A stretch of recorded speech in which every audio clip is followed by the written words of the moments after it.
Usually after someone beats a boss in a video game, they decide they're gonna pick up loot. Nah, our main character goes and straight puts a foot to the bitch's face. Niggas beating women? You don't see that often in anime. We all got our own hobbies like tinkering with objects, touching ourselves, playing Pokemon, shit like that. We all have our own things. And the main character's favorite thing to do is sit there and play trash video games.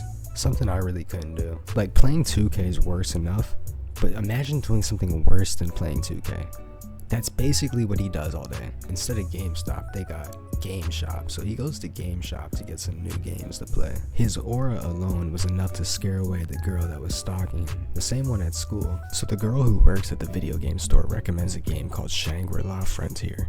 And for some reason our main character decides to make a character with no clothes on and nothing but a bird mask. Kinda freaky, but we gon' let it slide. As soon as bro gets thrown into the world, immediately he ends up fading with goblins, bunnies, everything, and ends up rising his level to level 4 on some solo leveling shit. Immediately after getting to level 4, Sunraku ends up running into a snake area boss.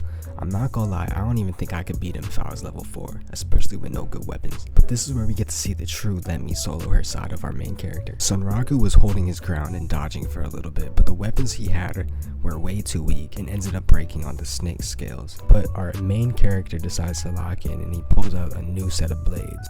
After maneuvering and dodging for a little bit, he ends up getting hit with a poison attack from the snake, and it looks like he got nutted on by Grimace, I'm not gonna lie. Fast forward, he makes it the second day, and he decides it's time to get a new weapon, because he wants to move on to bigger and better things. Fast forward, now Sunraku went mining and got a new fit. I can't lie, the new blades look pretty clean, but it's only episode 2, so they can't be that strong.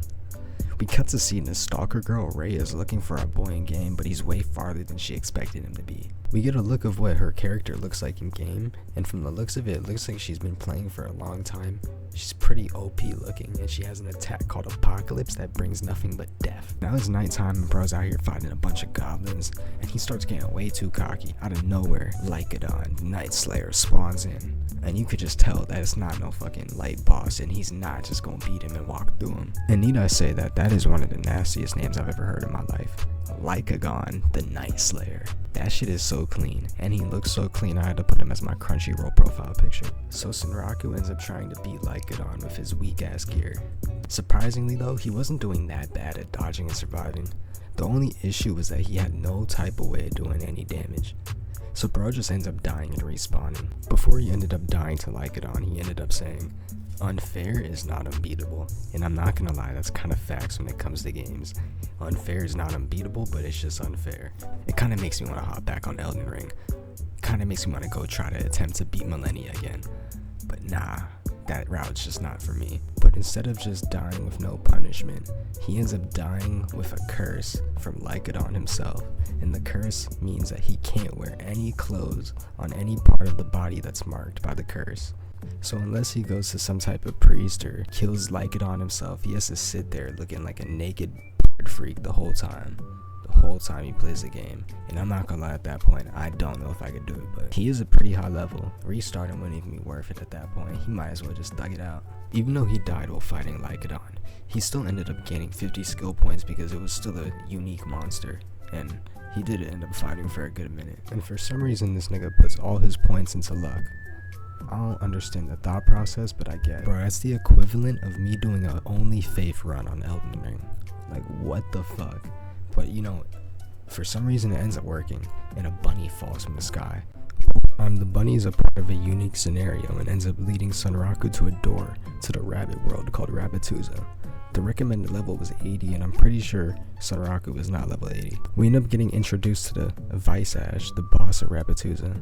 And I can't lie, the character design for him is pretty tough, and the whole look of the whole world around it is pretty tough. A pretty good job. Animation, world design, characters, I'm not gonna lie, everything's a 10 out of 10 for me, damn near. After leaving Rabbituza, they decide they're gonna make their way to Third Drema, whatever the fuck the name of the third town's called. But they end up running into another area boss called the Mud Digger. In this muddy swamp, he's sitting here like hiding under the mud and shit, doing creepy shit. Sunraku and Emo hit the Mud Digger with magic, and of course that's not enough. Then the catfish does some cheesy shit and goes underground and hits Sunraku, sending him flying in the sky. They were hyping the move up just for Sunraku to be saved by Emo from fall damage, literally last second. And what makes it worse is she saved him by teleporting him right above the alligator catfish nigga thing. And as soon as the nigga got sent right above him, he was like sent like a missile, hit him in the head, and it was enough to kill the catfish. I don't even know how to explain that, but that shit was kind of weird. So they end up getting to the new town, Third Drama, and Sunraku has Emo turn into a human form because he doesn't want her to be seen by anyone, and because he just wants to gatekeep the fucking situation. He wants to gatekeep the unique scenario. And I'm not gonna lie, if I was the first person to find out about a secret world, I would do the same thing. We find out the hard way that Emo's not able to keep up that form for a while, and he ends up running through the town carrying a bunny, and people end up seeing, and it ends up getting posted on the forums. Now everyone's snitching, and now his secret's out, and they end up seeing a bunny, and now he's getting chased by this girl who wants a bunny, and now he's not safe in the town anymore. While he's getting interrogated about his bunny, his one and only arch nemesis from another video game comes and attacks him out of nowhere.